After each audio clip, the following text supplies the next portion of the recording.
What's up guys, Scorpop here. Today I'm going to be explaining how to solo ICC as a hunter. Now, each one of these bosses I tried on the hardest difficulty as you can do right now. Managed to do most of them on 25 normal, some on 25 heroic, one on 10-man heroic, and there is one boss that you can't solo right now. That's Valithria. However, there is a skip you can do, and I'll show you when we get there.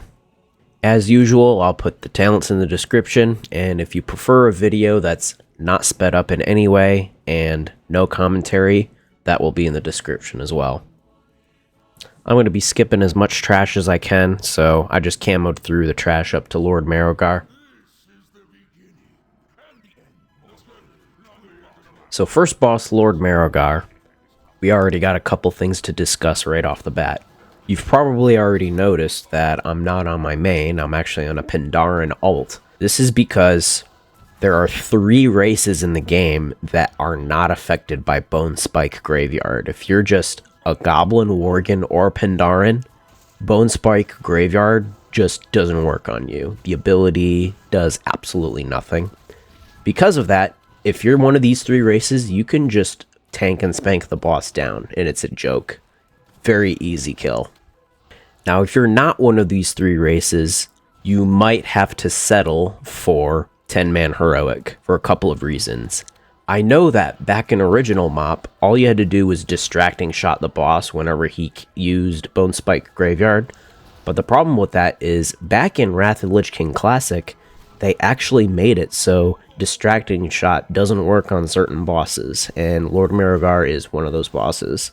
You'll notice that with all ICC and Old War bosses. Distracting shot used to work on them. In Classic MoP, it does not work, so that strategy won't work here. So the deal with them is if you're the tank and he uses Bone Spike Graveyard, he won't use it on you. Since your pet's tanking, he's always basically going to use it on you. Therefore, the strategy on 10-man heroic is to dismiss your pet for a brief moment, take a melee hit from Lord Marrowgar, and then resummon, feign death, let it start tanking again. The reason this works is if you take a melee hit from Lord Marrowgar, that marks you as a tank for, I believe, a minute. So, if you're not a Goblin, Worgen, or Pandaren, this is the strategy you're going to have to do. This sadly will not work on 25 normal or 25 heroic. This strategy only works on 10-man, so that may be the best thing you can do for now if you're not one of those races.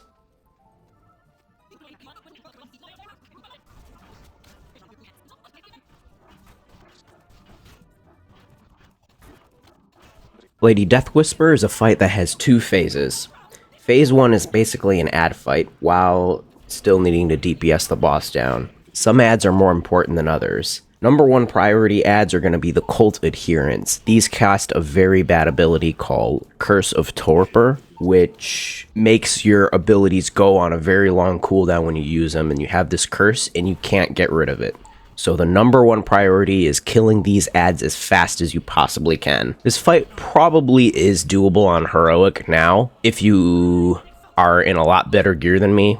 The reason why is you get a lot more ads on heroic, so killing them as fast as possible continuously is really important. One thing that will help you out here is actually using a freezing trap on the spawn spots for the adherents, so that way they get CC'd and you can kind of spread out the kills a little more evenly here. Other than that, she also empowers the ads. If the adherent gets empowered, it's basically immune to spell damage, so you have to use melee hits to get it down. Or not melee hits, but physical attacks like auto shot and stuff will work still. And with the melee ad that gets empowered, he's only immune to physical attacks, so you have to primarily use spell damage to get those ads down. Just try to balance between killing these ads and getting the boss down, and eventually she's going to go to phase 2. And when she hits phase 2, if you have any ads left, clear them out, and you're basically in the clear here. In phase 2, she doesn't really do a whole lot. She doesn't have anything that'll really be deadly to you, and you can fully just focus her down.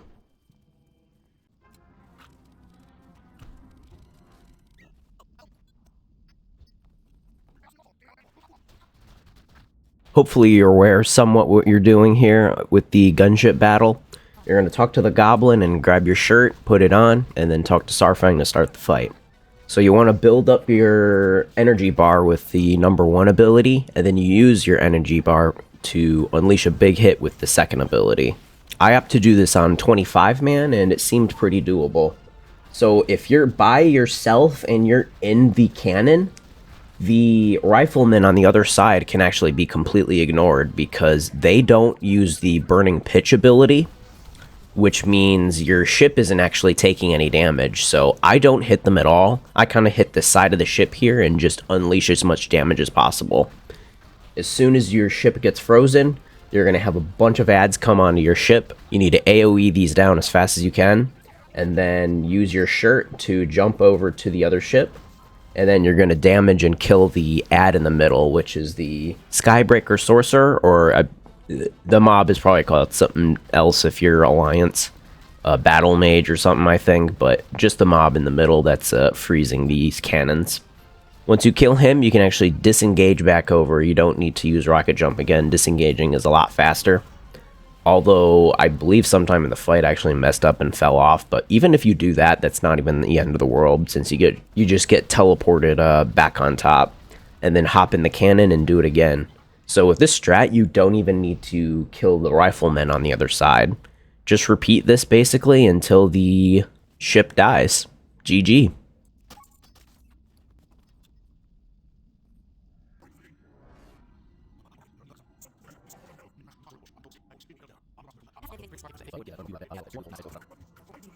Deathbringer Saurfang on 25 normal, in essence, all it is just a DPS check. He is definitely doable on 25 heroic in this expansion, however, you're going to need a little bit more gear than you have now. Reason why is once he reaches 100 energy on heroic, he just starts doing crazy amounts of damage, so you definitely are going to need some better gear. But for now, he is doable on 25 normal. Just deal as much damage as you can to him until the adds come out, and these can be killed with just a couple of multi-shots. I mean, on normal, they're not even really a big deal, and Deathbringer Saurfang himself doesn't gain as much energy as he would on heroic, so normal here is actually a really kind of a cakewalk, actually. Once you start getting some Throne of Thunder gear, though, and doing heroic, you'll see that it's actually kind of difficult, but once you got the gear, you'll be good to go, and it'll be easy. But that's basically it.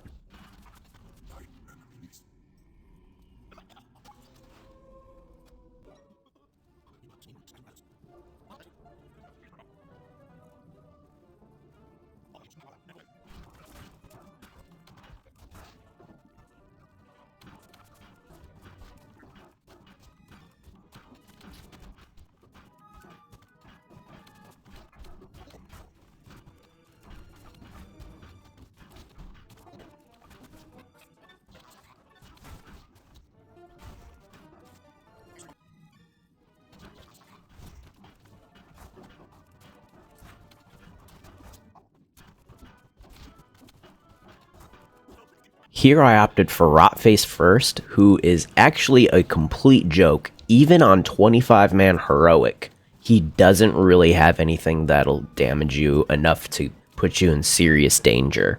You're going to have a slime add on you the whole time, but you can just have that beating on you the entire time. You don't even ever need to swap to it. He drops puddles in sections of the room, but these don't even really do that much damage, and you can just move out of them, so it's kind of whatever. He doesn't even do that much damage to your pet. So, again, 25 heroic is the way to go because he does absolutely nothing and it's just an easy tank and spank. Be sure to take your free loot and don't forget to click the valve on the way out. GG.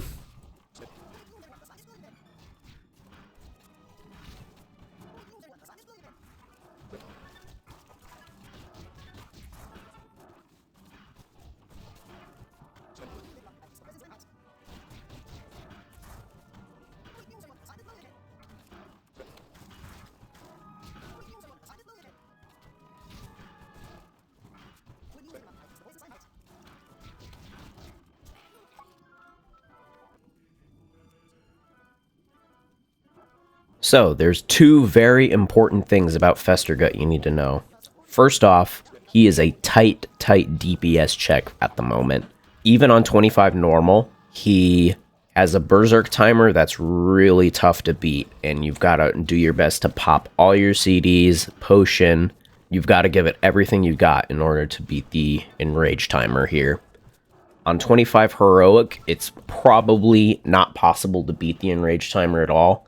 I haven't tried in full TOS, like full BIS gear, but I'm guessing you're probably going to need some Throne of Thunder gear in order to beat the Enrage timer on 25 Heroic. So from now, only 25 normal is doable. He also does a stun that lasts a couple of seconds every once in a while.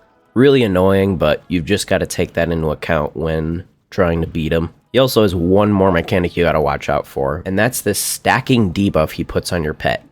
When the debuff reaches 10 stacks, your pet instantly dies. No ifs, ands, or buts about it. He's dead, and you gotta revive your pet. So, deterrence, revive your pet, send it back in, misdirect, and feign death to drop threat, and you'll go back, and his stacks will essentially reset. If you're good on your time and make the Berserk timer, he should do it about 2 or 3 times, but that's basically it for Festergut.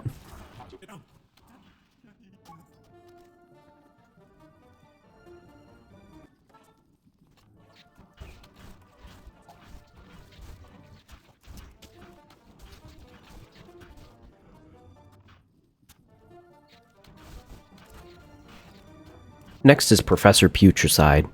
I opted to do 25-man normal for this boss, and the reason I couldn't do heroic is because the boss will actually use an ability on you if you're not the tank. Your pet's tanking, not you. That will kill you in like 25 or 30 seconds. So you can't be the one tanking. You actually have to kite and tank him around, and that's probably not going to be as feasible to do right now. You can probably do it in Throne of Thunder gear, but you're probably going to have to pick a spec that has a lot more healing than survival. So you might see some beast mastery use with a spirit beast on this fight. So on normal mode, the first and second phase is really just a tank and spank. He also throws these slime puddles down on the ground. These do nothing. All their attacks miss, so there's really no point in even avoiding them. You can stand right at them. I mean, you can see I'm just standing in them and they do absolutely nothing. And the second thing is he periodically throws slime balls around. If you get hit by this, you'll actually lose a lot of DPS and your cast will be slowed, your focus regen will be very bad, so try not to get hit by these. And the only issue you have is in the third phase. This is not a tank and spank. You're going to have to dismiss your pet, and you're going to actually start tanking the boss yourself. The reason you're doing this is, over time, he deals a stacking debuff to his target that'll deal more damage over time to everyone in the raid, and that includes you. So, you don't want this getting too high. If it gets too high, you're going to die. And if the debuff gets removed or gets out of the fight for any reason, he will actually heal. And this means if your pet is tanking the boss and you dismiss that pet, all the stacks on your pet get removed, and Professor Putricide will heal for that much. So that's really bad. You cannot swap pets after the initial pet swap at the beginning of Phase 3. So to recap, beginning of Phase 3, swap to new pet, then you're the one tanking for a short amount of time. I usually take about 3 stacks of the debuff, and then feign death, and let your other pet tank while you DPS the boss down. This will prevent the stacks from getting too high.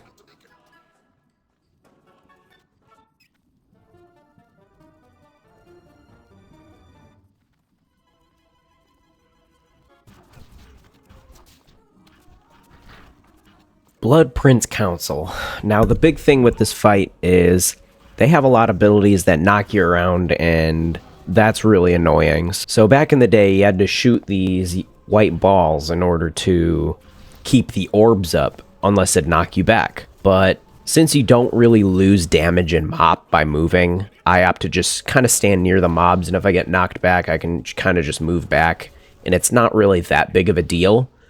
The big thing here is keeping Mend Pet up. The mobs do a lot of damage to your pet, so really do your best to keep up Mend Pet. Other than that, just make sure all 3 of the mobs actually have aggro on your pet. A lot of the times, one of them will get loose. Just make sure you keep misdirection up and that they don't lose threat. Make sure to save Last Stand for when Keleseth is empowered, because his empowered Shadow Bolts do a lot of damage to your pet, so save that cooldown for that. You can actually see that my pet ended up dying and I had to res it in the middle of the fight, which, little annoying, especially with 3 mobs on it, but it ended up working out in the end.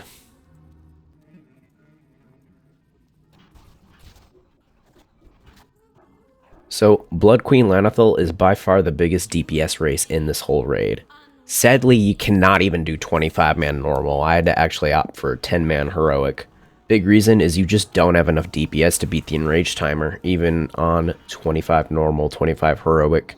So there's 2 things you can do. If you get bitten, you get a DPS increase, so I did opt to get bitten, and I just burned her down on 10-man heroic, but if you don't want to get bitten, because if you get bitten, you have to kill her within like a minute 30, minute 15 or something, or else you will get mind controlled, and if that happens, it's over.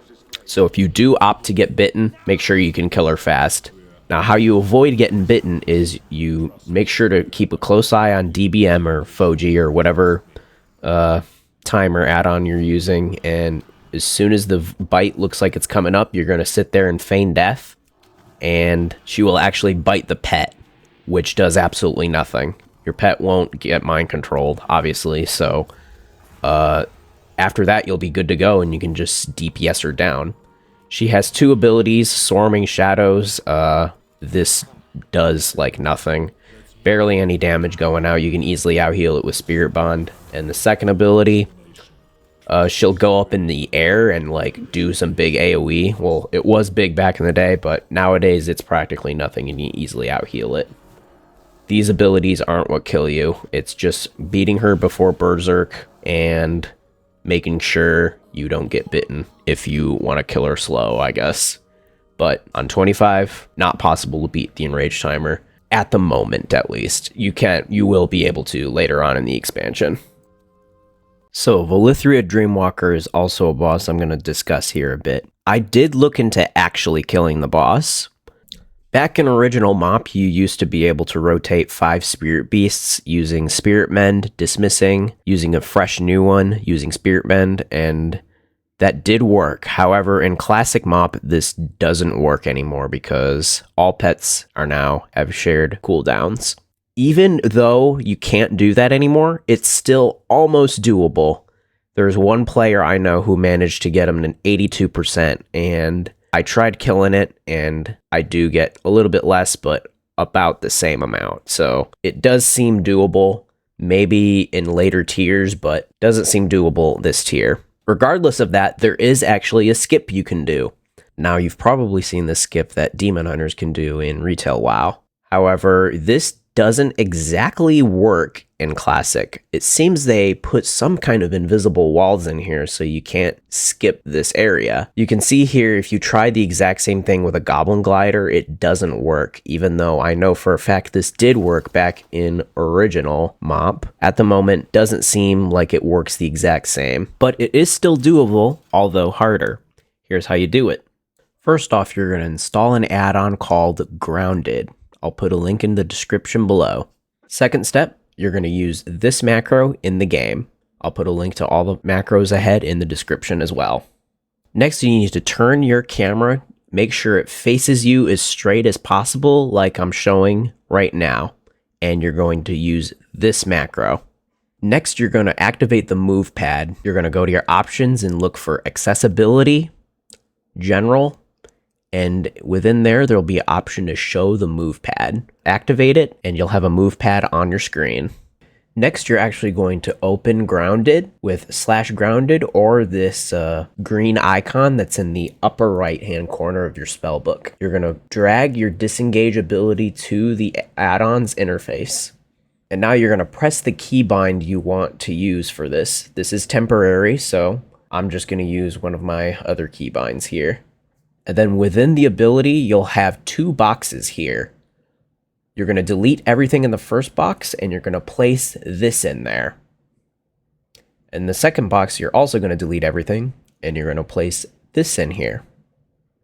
And what this just did here is made it so you can disengage forward. This is going to be very helpful for doing this skip here, so this is what I opted to do. Next, you're going to make sure you have FlexWeave Underlay as the engineering item on your cloak. Do not use Goblin Glider. Use FlexWeave Underlay for this. You can swap to Goblin Glider right after it's done. Next here, I'm going to actually show you the skip.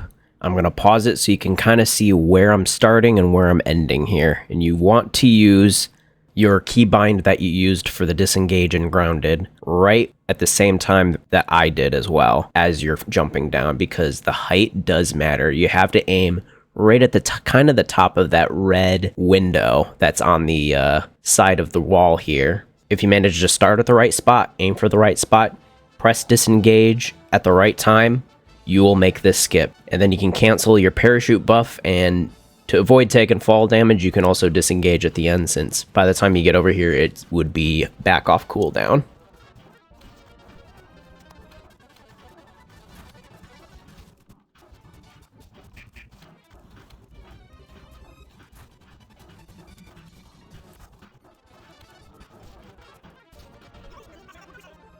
Now, Sindragosa has also got a couple of things you need to watch out for.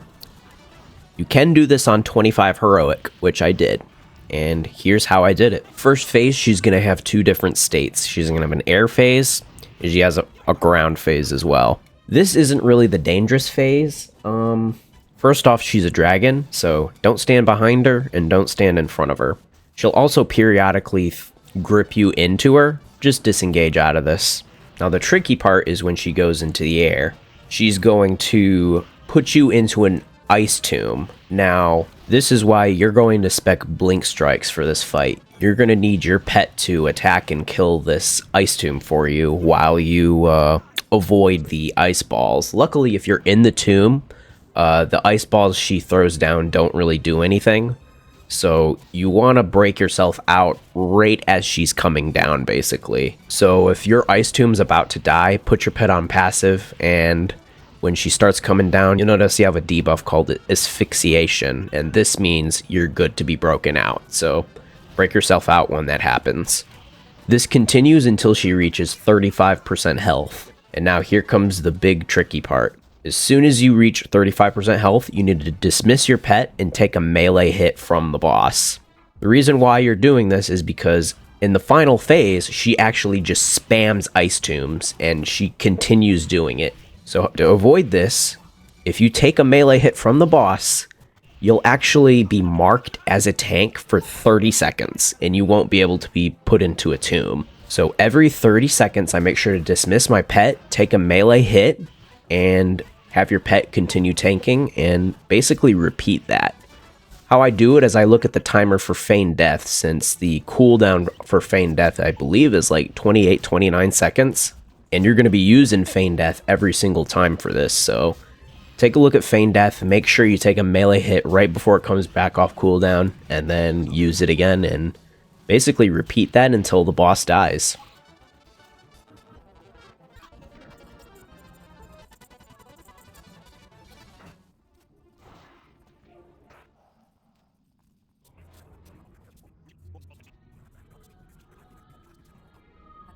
And now the final fight, last and certainly not least, the Lich King. I'm going to be going ahead and explaining each phase one by one. Phase 1, he summons a lot of adds, Drudge Ghouls and Shambling Horrors. Just make sure these are misdirected to your pet and kept under control, and I'll explain how to do that more in depth in a second. He's going to cast an ability on you called Necrotic Plague. So this ability does quite a bit of damage to you, but by the time he casts another one, you should be topped up with Spirit Bond. And the thing with this ability is you need to look at when this debuff expires, and you're going to make sure you're near an add when it expires. When this debuff gets taken off, it will jump to a nearby target, and this includes enemy targets. Therefore, you're going to have it drop near an add, and then since all the adds are grouped up near your pet, it'll jump between add, and the stacks will get greater and greater as phase 1 continues here. And this will actually do a good job at keeping these ads down. Just make sure all the ads are misdirected onto your pet. The second ability he does is Infest. Infest can actually be line of sighted, and this is why I actually moved the Lich King over to this spot in particular, because you can use this ice pillar that's nearby in order to line of sight whenever he casts Infest, and you won't be affected by it.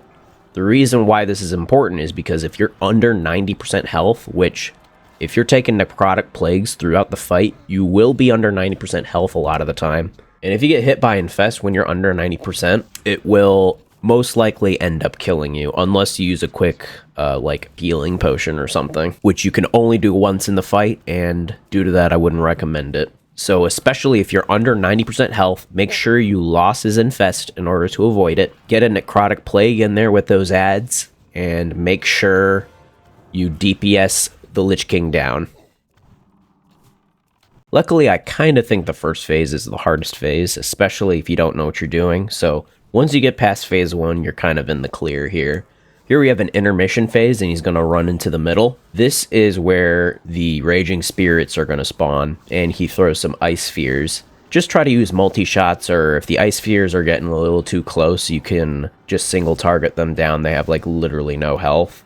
Misdirect these ads to your pet, and try to keep these ads down. If they get stacked up, it's kind of bad, and they do have quite a bit of health, but try to kill them, definitely, if you can. If you stand at the very, very, very edge here, you can get max distance hits without actually being hit by the Remorseless Winter. So stand here, misdirect the ads, and make sure those Ice Spheres die. Before this phase ends, just make sure you take one melee hit from one of the Raging Spirits, and I'll explain why in a second. Going into the next phase here, make sure all the Ice Spheres die, and use Distracting Shot on one of the Raging Spirits. Reason for this is, if you take a melee hit from a Raging Spirit, you will be marked as a tank for 1 minute, and the Valkyrie will not be able to grab you. Make sure you have some kind of timer on screen. Keep track of the time, 1 minute. Within the next minute, you're going to Distracting Shot a Raging Spirit, take a melee hit, and you'll be good. Because of this, the Valkyrie should never be a problem for you. And really the only other ability he does in here is Defile, which you can easily disengage out of, and since there's no other players, this ability really doesn't have much threat.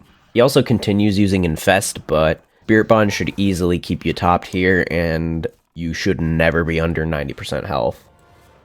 Second intermission here, this phase is exactly the same as the first intermission, except he summons 4 Raging Spirits instead of 3. So always prioritize killing those Raging Spirits. Leave one alive though, you still need one alive in order to avoid the Valkyrie. Luckily, the final phase isn't too hard either. He does stop using Infest in this phase, so you no longer have to really worry about your health. Just make sure to stay alive. The one thing he does is summon Vile Spirits though, and if these hit you, they do quite a bit of damage. You can deterrence in order to reduce it if you want, but since this is normal mode, I have to just take it, and it's easily healed by Spirit Bond. Continue taking a melee hit from a Raging Spirit every minute, disengage out of Defile, and other than that, you're pretty much good to go, and you can DPS down this boss and kill him. Heroic is going to require a bit more skill, and might require BM Spirit Beast heal as well.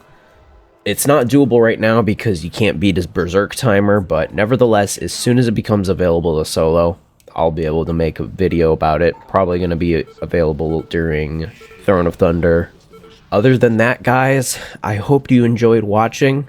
This was a really long guide, and it took me quite a bit to make, so have fun out there, guys. Enjoy yourselves, and have yourselves a good one. Peace.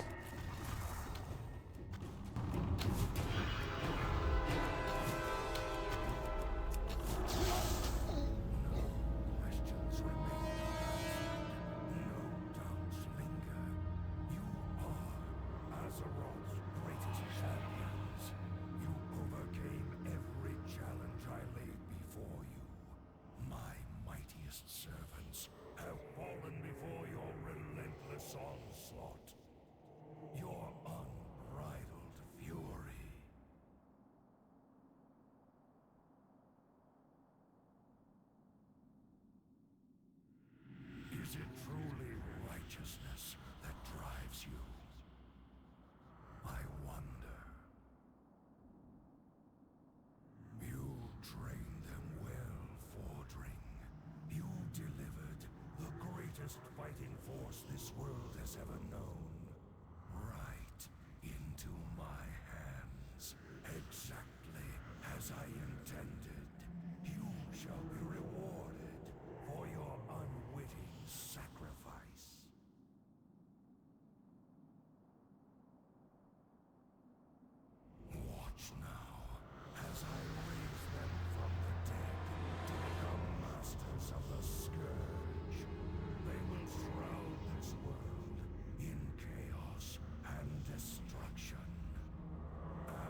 shatter these bonds.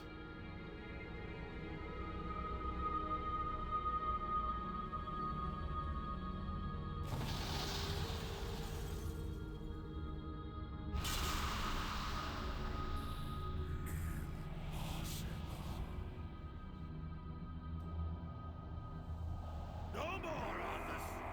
No more lives will be consumed by your hatred! Free, at last. It is over, my son. This is the moment of reckoning. Rise up, champions of the light!